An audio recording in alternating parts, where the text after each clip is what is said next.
محترم سامعین و حاضرین، السلام علیکم ورحمۃ اللہ وبرکاتہ۔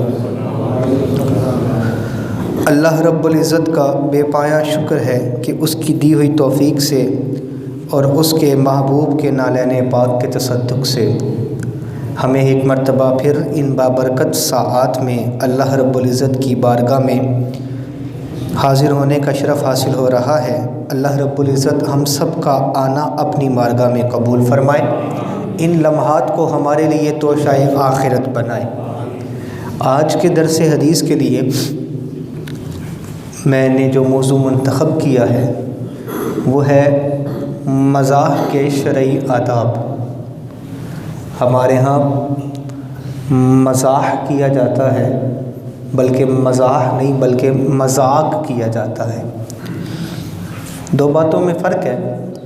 مذاق وہ ہوتا ہے کہ جس میں سامنے والے کی توہین کی جاتی ہے اور جھوٹ بولا جاتا ہے، اس کا مقصد فقط یہ ہوتا ہے لوگوں کو ہنسانا، لیکن ہنسانا کس طرح سے کہ وہ ہو بھی جھوٹ اور اس میں سامنے والے کا عزت کا وقار کا خیال نہیں رکھا جاتا، اس کی عزت کو مجروح کیا جاتا ہے۔ ان کاموں سے حضور تاجدار کائنات صلی اللہ علیہ وآلہ وسلم نے منع فرمایا ہے کہ مسلمان کی دل آزاری کرنا کسی صورت بھی جائز نہیں، بلکہ ایک حدیث کا تو مفہوم یہ ہے کہ وہ شخص جو ہے بدترین اشخاص میں سے ایک شخص ہے کہ جو لوگوں کو ہنسانے کے لیے جھوٹ گڑھتا ہے، اس سے بچنا چاہیے۔ لیکن مزاح کی شریعت نے اجازت دی ہے۔ شریعت مطہرہ کا مزاج ایسا نہیں ہے کہ ہر وقت روکھے سوکھے بیٹھے رہنا اور غصے میں بیٹھے رہنا اور اکڑ کر بیٹھے رہنا اور ایسے بیٹھے رہنا کہ جیسے پتہ نہیں کیا ہو گیا، اگر ہلکا سا مسکرا لیا تو شاید ہمارا حال بروں لوگوں کے ساتھ ہو جائے گا، یا ہم اپنے معیار سے نیچے گر جائیں گے، اپنے سٹینڈرڈ سے نیچے گر جائیں گے۔ ایسی ہرگز شریعت مطہرہ کا ایسا مزاج ہرگز نہیں ہے، بلکہ حضور تاجدار کائنات صلی اللہ علیہ وآلہ وسلم کی سنت مبارکہ ہے کہ حضور مزاح فرمایا کرتے تھے، لیکن وہ مزاح ایسا مزاح ہوتا تھا کہ جس کے اندر کبھی جھوٹ شامل نہیں ہوتا تھا، بلکہ ہمیشہ سچ ہوا کرتا تھا۔ آقا کریم صلی اللہ علیہ وآلہ وسلم کی بارگاہ میں ایک ننھے سے صحابی وہ حاضر تھے، حضرت انس بن مالک رضی اللہ تعالیٰ عنہ، یہ حدیث کے راوی ہیں، اور انہی کے بھائی، چھوٹے بھائی، جن کا نام تھا ابو عمیر۔ بولیے کیا؟ ابو عمیر۔ ان کے پاس ایک چھوٹا سا پرندہ تھا جس کو نغیر کہا جاتا ہے کہ وہ ان کو کھلایا کرتے تھے اس پرندے کو۔ ہمارے ہاں بھی ہوتا ہے، بچے جب چھوٹے ہوتے ہیں تو عمومی طور پہ وہ چھوٹے چھوٹے جانور کوئی نہ کوئی پال لیتے ہیں، کوئی پرندے پال لیتا ہے، طوطے پال لیے جاتے ہیں، یا پھر ہمارے ہاں تو ہوتا تھا جب ہم چھوٹے ہوتے تھے تو ہم دیکھتے تھے کہ اسکول کے باہر مچھلیاں چھوٹی چھوٹی بکا کرتی تھیں، تو بچے خریدتے ہیں اور پھر اس کے ساتھ ایک انسیت پیدا ہو جاتی ہے، اس کے ساتھ تعلق پیدا ہو جاتا ہے، اور خدا نخواستہ اگر وہ مر جائے تو پھر انسان کئی دنوں تک اداس رہتا ہے کہ آخر میرا پالتو جانور تھا، میرا پالتو پرندہ تھا اور وہ چلا گیا، کیونکہ انسان کا یہ ایک مزاج ہے کہ اس کے دل میں محبت پیدا ہو جاتی ہے اکثر۔ تو ان کا بھی ایک چھوٹا سا پرندہ تھا جس کا نام تھا نغیر۔ یہ بعض نے لکھا کہ چڑیا کا ہی دوسرا نام ہے، اور بعض محدثین فرماتے ہیں کہ نہیں، یہ ایک چڑیا سے تھوڑے سے چھوٹے سائز کا ایک پرندہ ہے جس کی چونچ جو ہے وہ سرخ رنگ کی ہوتی ہے، اس کو نغیر کہا جاتا ہے۔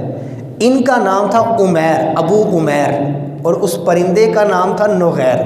جب یہ مر گیا تو اداس رہتے تھے، تو حضور اس بچے کا دل بہلانے کے لیے فرمایا کرتے، یا ابا عمیر ما فعل النغیر، ابو عمیر ذرا مجھے بتاؤ تمہارے پرندے کے ساتھ کیا ہوا، کہ اس پرندے کا دل بہل جائے، دھیان ہٹ جائے تھوڑا، اور یہ دیکھے کہ حضور سرور کائنات صلی اللہ علیہ وآلہ وسلم جن کے مبارک کندھوں پر اتنی بڑی ذمہ داری ہے کہ پوری کائنات کی اصلاح کے لیے، کائنات کو اندھیروں سے نکال کر اجالے کی طرف لے کر جانے کے لیے کام کرنا ہے، لوگوں کی اصلاح کرنی ہے، تبلیغ دین کرنا ہے، لوگوں تک حق کا پیغام پہنچانا ہے۔ اتنے ذمہ دار ہونے کے باوجود، اتنی ذمہ داریوں کے باوجود حضور اپنے سے چھوٹوں کے ساتھ مزاح فرمایا کرتے تھے۔ تو پتہ چلا یہ سنت رسول ہے صلی اللہ علیہ وآلہ وسلم، اور حضور صلی اللہ علیہ وآلہ وسلم کا طریقہ ہے کہ لوگوں کے ساتھ گھل مل کر رہنا۔ اب ہمارے ہاں مزاج یہ بھی ہو جاتا ہے کہ جب ہم سے کوئی بڑا ہمارے ہاں ہم سے مزاح میں بات کر لیں یا تھوڑا سا اچھے طریقے سے بات کر لیں تو ہم اس کو اپنے جیسا بھی کنسیڈر کرنا شروع کر دیتے ہیں، یا ہم سمجھتے ہیں کہ وہ اب ہمارے لیے بھی ان کے ساتھ ان کے شان سے لائق یا اپنے جیسا سمجھ کر مذاق کیا رہے۔ ایسی بات نہیں ہونی چاہیے، اس کے ادب اور سٹیٹس کا خیال، مذاق ان کا بھی کرنا جائز ہے، چھوٹے کا بڑے کے ساتھ بھی، لیکن اخلاقی جو قدریں ہیں وہ پامال نہیں ہونی چاہیے، اس کا خیال رکھنا چاہیے، اور کوشش کریں کہ ہمیشہ مذاق کے اندر جھوٹ کا کبھی استعمال نہ کریں، ہمیشہ سچ بولیں۔ حضرت ابو ہریرہ رضی اللہ تعالیٰ عنہ آپ روایت فرماتے ہیں کہ ایک شخص نے کہا یا رسول اللہ صلی اللہ علیہ وسلم، میں نے کہا یا رسول اللہ انک تداعبنا، یا رسول اللہ آپ تو ہمارے ساتھ بڑا مزاح فرماتے ہیں، خود بھی ہنستے ہیں اور ہمیں بھی ہنساتے رہتے ہیں، کوئی نہ کوئی ایسی بات ہو جاتی ہے تو آپ بھی ہمارے ساتھ مزاح فرماتے رہتے ہیں، معلوم یہ کرنا تھا کہ کیا مذاق کے اندر ہر طرح کی بات کرنا جائز ہے، یا سچ بھی ہوتا ہے جھوٹ بھی ہوتا ہے، ہر چیز جائز ہے؟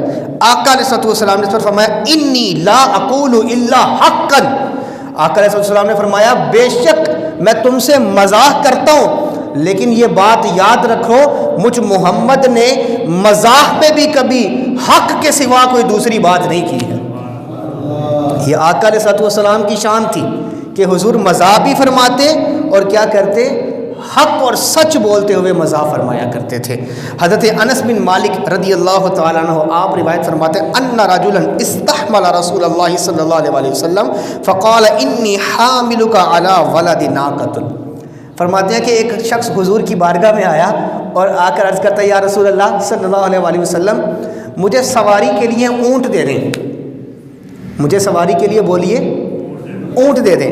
آقا علیہ السلام نے فرمایا ما اصنع بولد الناقہ، آپ نے فرمایا کہ ایسا کرتے ہیں کہ اونٹ یہ نہیں کہا کہ اونٹ نہیں دینا، فرمایا اس نے آ کے مانگا اونٹ، حضور نے فرمایا نہیں میں اونٹنی کا بچہ دوں گا، اونٹنی کا اچھا بچہ دوں گا۔ صحابی عرض کرتے ہیں کہ یا رسول اللہ میں کیا کروں گا اونٹنی کے بچے کا، میں نے تو آپ سے اونٹ مانگا ہے۔ یا رسول اللہ مجھے آپ اونٹ عنایت فرمائے، میں سواری کے لیے اونٹ چاہیے، تو آپ کہہ رہے ہیں میں اونٹنی کا بچہ دوں گا۔ آقا علیہ السلام نے فرمایا اونٹ کو بھی اونٹنی ہی جنتی ہے، یعنی کہ مزاح بھی فرمایا اور ایسا مزاح فرمایا کہ جس کے اندر جھوٹ شامل نہیں تھا، کہ اونٹ جو ہوتا ہے اونٹنی کا بچہ بھی تو اونٹ ہی ہوتا ہے نا، فرمایا تمہیں اونٹ نہیں دوں گا اونٹنی کا بچہ دوں گا۔ حضرت انس رضی اللہ تعالیٰ عنہ ہی فرماتے ہیں کہ ان کے کان کچھ لمبے تھے، ان کے کان کچھ لمبے تھے، تو آقا علیہ السلام ان کے لیے اکثر فرمایا کرتا یا ذل اذنین، اے کانوں والے، اے کانوں والے، یہ اور ان کو یہ لقب بڑا پسند تھا۔ ہمارے لیے ایسا نہیں ہے، اگر کسی کی ناک لمبی ہو یا کسی کے کان لمبے ہوں تو ہمارے لیے ایسا جائز نہیں ہے کہ ہم اس کو اس طرح پکاریں، کیوں؟ معلوم نہیں کہ اس کی دل آزاری کب ہو جائے، لیکن کسی کو حضور فرمائے تو بات الگ ہوتی ہے نا، حضور تو کسی کے ساتھ محبت اتنی فرمائے اور شفقت ایسی فرمائے تو بات اور ہوتی ہے۔ اور حضرت انس بھی بعض روایات میں نے پڑھا ہے کہ فرماتے تھے کہ مجھے یہ نام زیادہ پسند ہے جس نام سے حضور بلایا کرتے تھے، کانوں والے، کانوں والے۔ آپ ہی روایت کرتے ہیں انس رضی اللہ تعالیٰ عنہ آپ فرماتے ہیں کہ قال لامرأة عجوز، ایک عورت آئی حضور کی بارگاہ میں جو کہ بوڑھی ہو چکی تھی، بوڑھی ہو گئی تھی، تو اس نے آ کر دعا کی یا رسول اللہ صلی اللہ علیہ وسلم، اس نے کہا یا رسول اللہ دعا فرمائے کہ اللہ مجھے جنت عطا فرمائے، اللہ مجھے جنت عطا فرمائے۔ آقا علیہ السلام نے فرمایا وہ بوڑھی عورت تھی نا، انک لا تدخل الجنت عجوز، حضور نے فرمایا کہ بوڑھی عورتیں کبھی جنت میں نہیں جائیں گی، بوڑھی عورتیں جنت میں نہیں جائیں گی۔ وہ گھبرا گئی، ہمارا کیا قصور ہے جی، ہم کیوں نہیں جنت میں جائیں گی؟ ہم دین نہیں لائے، ہم نے دین پر عمل نہیں کیا، ہم نے اسلام نہیں پڑھا، ہم نے اسلام کے احکامات پر عمل نہیں کیا۔ آقا علیہ الصلوۃ والسلام نے فرمایا تم قرآن نہیں پڑھتی؟ قرآن کہتا ہے انا انشأناہن انشاء فجعلناہن ابکارا، کہ بے شک جب ہم قیامت میں دوبارہ زندہ کریں گے تو عورتوں کو غیر شادی شدہ بنا کر پیدا کریں گے، یعنی کہ اس عمر میں پیدا کریں گے جس عمر میں عورت کی شادی نہیں ہوتی، یعنی کہ جوان پیدا کریں گے۔ تو بوڑھی عورتیں جنت میں ضرور جائیں گی لیکن جوان ہو کر جنت میں جائیں گی۔ لیکن مزاح بھی فرمایا، اور کبھی بھی ایسا عمل نہیں کیا کہ جس سے کیا نام لیتے ہیں جھوٹ جس پر مبنی ہو۔ میں عمومی طور پر نا ہوتا ہے میرے ساتھ بھی، سال میں ایک دفعہ لازمی ہو جاتا ہے کہ ہمارا منہ پک جاتا ہے، کچھ کھایا نہیں جاتا، مرچ بھی زیادہ لگتی ہے، تو عمومی طور پر ایک سال میں ایک دفعہ شاید میرے ساتھ بھی ہو جاتا ہے، 2-3 دنوں کی بات ہے۔ تو میرا منہ اسی طرح پکا ہوا تھا، میں اپنے دوست کے ساتھ سواری پر سفر کر رہا تھا اور وہ اس نے مجھ سے پوچھا کی پکا ہے، کیا پکا ہے؟ تو میں نے اس کو کہا یار منہ پکا ہے آج کل، تو نہ کچھ کھایا جاتا ہے نہ کچھ اور ہوتا ہے۔ تو اپنی بھی بات میرے ذہن میں آ گئی، میں نے کہا چلیں آپ سے کچھ شیئر کریں، یہ ہے بھی مذاق تھا اور اس پر جھوٹ بھی نہیں تھا۔ تو مزاح ایسا کیا جائے کہ جس میں جھوٹ شامل نہ ہو۔ آقا علیہ الصلوۃ والسلام کے ایک صحابی حضرت انس بن مالک رضی اللہ تعالیٰ عنہ روایت کرتے ہیں کہ وہ حضور کے صحابی تھے جن کا نام تھا ظاہر بن حرام۔ یہ دیہات سے آیا کرتے تھے، اور جب بھی آتے آقا علیہ الصلوۃ والسلام کے لیے کچھ نہ کچھ تحفہ لے کر آتے، اور حضور علیہ الصلوۃ والسلام ان کو جب رخصت کرتے تو ان کو خود کچھ نہ کچھ تحفہ دے کر رخصت فرمایا کرتے تھے، اور حضور ان کے لیے فرمایا کرتے تھے کہ ظاہر ہمارا دیہات ہے اور ہم ظاہر کے شہری ہیں۔ مسکرا کر فرمایا کرتے تھے، صحابہ لطف لیتے تھے اس بات کا، اور حضرت ظاہر رضی اللہ تعالیٰ عنہ یہ بھی لطف لیتے تھے اسی بات کا کہ حضور ہمیں کہتے ہیں ہمارا دیوانہ آیا ہے، یعنی کہ آپ یوں سمجھ لیں ہاں ہمارا بیلی آیا ہے، ہمارا دیہاتی یار آیا ہے۔ ہاں حضور ان کا یہ فرمایا کرتے تھے اور فرماتے تھے کہ ہم اس کا شہر ہیں۔ اور ایک دفعہ یہ آقا علیہ الصلوۃ والسلام تشریف لے گئے منڈی میں، اور یہ ظاہر گاؤں سے آئے ہوئے تھے شہر مدینے کی منڈی میں اپنا سودا بیچنے، اپنا جو بھی سبزی لگاتے تھے یا جو بھی کرتے تھے کاروبار وہ بیچنے کے لیے یہ آئے ہوئے تھے شہر کے اندر، اور انہوں نے بھی حضور کو دیکھا نہیں، آقا علیہ الصلوۃ والسلام ان کی پشت کی جانب سے تشریف لے کے آ رہے تھے، تو آقا علیہ الصلوۃ والسلام نے یوں آنکھوں پر ہاتھ رکھ دیا ان کے، حضرت ظاہر بن حرام رضی اللہ تعالیٰ عنہ کی یوں آنکھوں پہ ہاتھ رکھ دیا۔ تو وہ اپنی سبزی بیچ رہے تھے، تو آقا علیہ الصلوۃ والسلام نے فرمایا کہ بتاؤ میں کون ہوں؟ اب اس نے پہچان تو لیا، مصطفیٰ کا ہاتھ چہرے پر آئے اور بندے کو پہچان نہ ہو یہ ہو نہیں سکتا۔ حدیث کے لفظ بھی ہیں کہ اس صحابی نے آقا علیہ الصلوۃ والسلام کو پہچان لیا۔ اب پہچان کیا لیا؟ اس کو پتہ چل گیا کہ حضور نے مجھے، اب یہ جواب نہیں دیتے، کیوں جواب دوں گا تو کہیں ایسا نہ ہو کہ حضور ہاتھ اٹھا لیں اور حضور کا رحمتوں بھرا ہاتھ، شفقتوں بھرا ہاتھ میرے چہرے سے ہٹ جائے، ایسا نہ ہو جائے۔ تو وہ اب حضور نے پوچھا کون؟ یہ جواب نہیں دے رہے، یہ بھی نہیں کہہ رہے کہ میں نے نہیں پہچانا، لیکن خاموش رہتے ہیں۔ اور حدیث کے لفظ آئے ہیں کہ حضرت ظاہر اپنی پیٹھ کو حضور کے سینے سے یوں مل رہے ہیں، یوں کہ جتنا ہو سکے میری پیٹھ جو ہے وہ حضور کے سینے کا بوسہ لے لے، اس کو مس کر لے۔ لوگ کہتے ہیں کہ نعوذ باللہ تبرک لینا، حضور کی نسبت والی چیز سے تبرک لینا نعوذ باللہ شرک ہے، اس سے برکت لینا شرک ہے۔ یہ حضرت ظاہر کو کس نے کہا تھا کہ یہ عمل کریں؟ یا ان کے ذہن میں ایسی کیا بات تھی کہ وہ آقا علیہ الصلوۃ والسلام کے ساتھ اس قدر وہ گھل ملنے کی کوشش کر رہے تھے اور اپنے جسم کو حضور کے جسم کے ساتھ لگانے کی کوشش کر رہے تھے؟ کیوں لگانا چاہ رہے تھے؟ وہ جانتے تھے کہ جس کو مصطفیٰ چھون لے، جس کو مصطفیٰ کا ہاتھ لگ جائے، مصطفیٰ کے جسم کے ساتھ نسبت ہو جائے، وہ جسم وہ شے کبھی جہنم میں جا نہیں سکتی۔ تو وہ یوں اس طرح اپنے جسم کو مس کر رہے تھے۔ تو آقا علیہ الصلوۃ والسلام نے فرمایا اے غلام کون خریدے گا یہ؟ وہ سبزی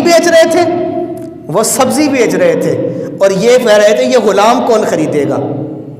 اور بعض نے اس کا ترجمہ یوں کیا کہ وہ کدو بیچ رہے تھے، وہ کدو بیچ رہے تھے. تو بعض علماء کہتے ہیں کہ وہ صحابی آوازیں لگا رہا تھا کدو لے لو کدو لے لو, تو حضور نے ندا دی کہ بدو لے لو. بدو کہتے ہیں دیہاتی کو, بدو لے لو. تو وہ صحابی عرض کرتے ہیں یا رسول اللہ میں تو کوئی اتنا قیمتی نہیں ہوں, کیونکہ ان کا کوئی دکھنے میں اتنے خوبصورت نہیں تھے, دکھنے میں اتنے خوبصورت نہیں تھے جیسے حبشی نسل کے لوگ ہوتے ہیں, اس طرح کی وضع قطع. کہا یا رسول اللہ مجھے کون خریدے گا, میری کوئی قیمت کیا دے گا؟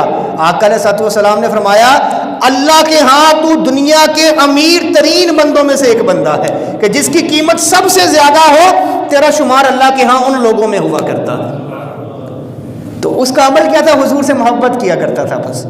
تو بندہ پتہ چلا حدیث پاک کی روح سے کہ جب انسان آقا علیہ الصلوۃ والسلام کے ساتھ محبت کرتا ہے پھر انمول ہو جاتا ہے. جس کو حضور سے پیار ہے وہ بندہ پھر کوئی عام بندہ نہیں رہتا, بلکہ وہ بندہ اللہ کا محبوب بندہ ہو جاتا ہے. دنیا اس کو کچھ نہ سمجھے, رب کے ہاں اس بندے کی بڑی قدر و منزلت ہو جاتی ہے, اور رب اس کے ساتھ خاص محبت فرماتا ہے اور وہ بے قیمت ہو جاتا ہے. بے قیمت, اس کی قیمت نہیں لگائی جا سکتی. اتنا وہ یونیک ہو جاتا ہے, اتنا وہ خاص ہو جاتا ہے اللہ کی بارگاہ میں. ایک غزوہ تبوک کا واقعہ ہے. آقا علیہ الصلوۃ والسلام ایک خیمے میں تھے, تو وہ خیمہ ذرا قدرے چھوٹا تھا. تو ایک صحابی نے اندر آنے کی اجازت چاہی, تو میں نے کہا حضور بھی مزاح فرماتے تھے اور حضور کے صحابہ ادب کا دامن چھوڑتے نہیں تھے, کبھی یہ بھی مزاح فرما لیا کرتے تھے.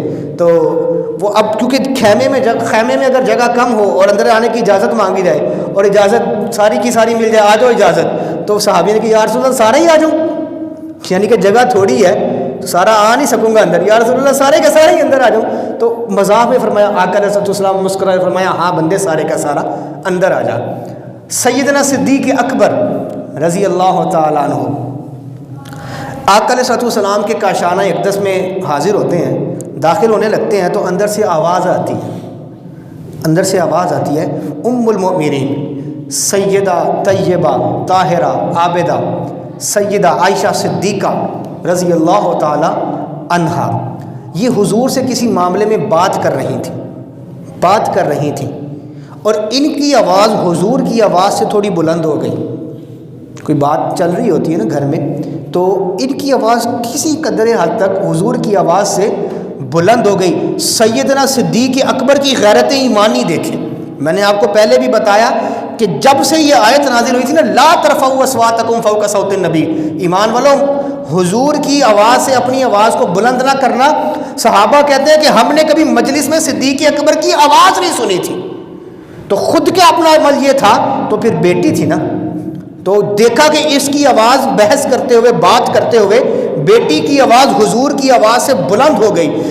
دور سے برا بھلا کہا اور غضبناک انداز میں اپنی بیٹی کی جانب بڑھے. قریب تھا کہ ان کو تھپڑ مار دیتے یا ان کو مارتے کہ تیری جرت کیسے ہوئی کہ تیری آواز مصطفیٰ کی آواز سے بلند ہو گئی. آقا علیہ السلام فوراً سے آگے کہا صدیق اکبر ابو بکر چلے جاؤ, یہ ہمارا آپس کا معاملہ ہے. تو بچا لیا ام المؤمنین سیدہ عائشہ صدیقہ کو, بچا لیا. اور بچانے کے بعد پتہ کیا حضرت ابو بکر صدیق جب چلے گئے نا, حضور فرماتے ہیں عائشہ بتاؤ پھر تمہیں کیسا بچایا تمہارے باپ سے. ہاں ہم کہتے ہیں نا عمومی طور پر ہوتا یوں ہے کہ بیٹی کے ساتھ باپ کو زیادہ پیار ہوتا ہے اور باپ بیٹے پہ کچھ قدرے سخت ہوتا ہے نسبت اس کے بیٹی کے. تو اگر بچہ کوئی غلط کام کرے تو باپ اس کو مارنے لگے تو پھر بیٹی اکثر آپ دیکھیں گے بہن, یہ اللہ نے شان عطا فرمائی ہے کہ وہ بیچ میں آ جاتی ہے اور ابا جی سے اپنے بھائی کو بچا لیتی ہے. تو بعد میں کہتی ہے نا بھائی دیکھا میں نے آپ کو کیسے بچایا. ایسا ہوتا ہے نا گھروں کے اندر عموماً ہوتا ہے. تو آقا علیہ السلام بلا تشبیہ و بلا مثال, آقا علیہ السلام کا تو حکم, یہ حضور کا میں بتا رہا ہوں مذاق کرنا. فرمایا عائشہ بتاؤ تمہیں کیسا بچایا ہے, تمہیں کیسا میں نے تیرے باپ سے بچایا ہے. تو وہ آپ بھی مسکرا دی. تو کچھ عرصے کے بعد جب آپ واپس داخل ہوئے, سیدنا صدیق اکبر واپس کئی دن تک نہیں آئے, بیٹی سے نہیں ملے کہ تیری جرت کیسے ہوئی کہ تو نے مصطفیٰ کے آگے آواز کو بلند کیا ہے. تو کچھ دیر کے بعد جب آپ آئے کچھ دنوں کے بعد تو پھر حضور مزاح فرما رہے تھے، مسکرا کر بات کر رہے تھے اپنی زوجہ کے ساتھ، ام المؤمنین سیدہ عائشہ کے ساتھ۔ تو حضرت ابوبکر صدیق رضی اللہ تعالیٰ عنہ فرماتے ہیں کہ جس طرح میں جھگڑے میں آ گیا تھا، اب مجھے اپنے خوشی کے لمحات میں بھی شامل فرما لو۔ تو آقا علیہ الصلوۃ والسلام نے فرمایا کہ تمہیں تو اسی لمحے میں نے شامل کر لیا تھا جب تم یہاں سے گئے تھے۔ ان ساری احادیث سے معلوم یہ ہوتا ہے کہ اسلام ایک پھیکا دین نہیں ہے، سخت، بہت زیادہ سخت مزاج دین نہیں ہے۔ اسلام محبت کا درس دیتا ہے، اسلام چھوٹوں کے ساتھ شفقت کا درس دیتا ہے، اور اسلام دل لگی کرنا، تھوڑا سا مزاح کرنا، اس کا بھی درس دیتا ہے، تاکہ لوگوں کی طبیعتوں کے اندر اکچاہٹ پیدا نہ ہو جائے، تنگی پیدا نہ ہو جائے، بلکہ لوگوں کے ساتھ، ایک دوسرے کے ساتھ محبت پیدا ہو جائے۔ اللہ رب العزت کی بارگاہ میں دعا ہے جو کچھ میں نے کہا ہم سب کو اس پر عمل کرنے کی توفیق عطا فرمائے۔ گفتگو میں اگر کوئی غلطی کوتاہی ہوئی وہ میری جانب سے، اللہ رب العزت اس کو معاف فرمائے۔ جو کلمات صحیح ادا کیے گئے اللہ رب العزت کی عطا سے ہے۔ وما توفیقی الا باللہ۔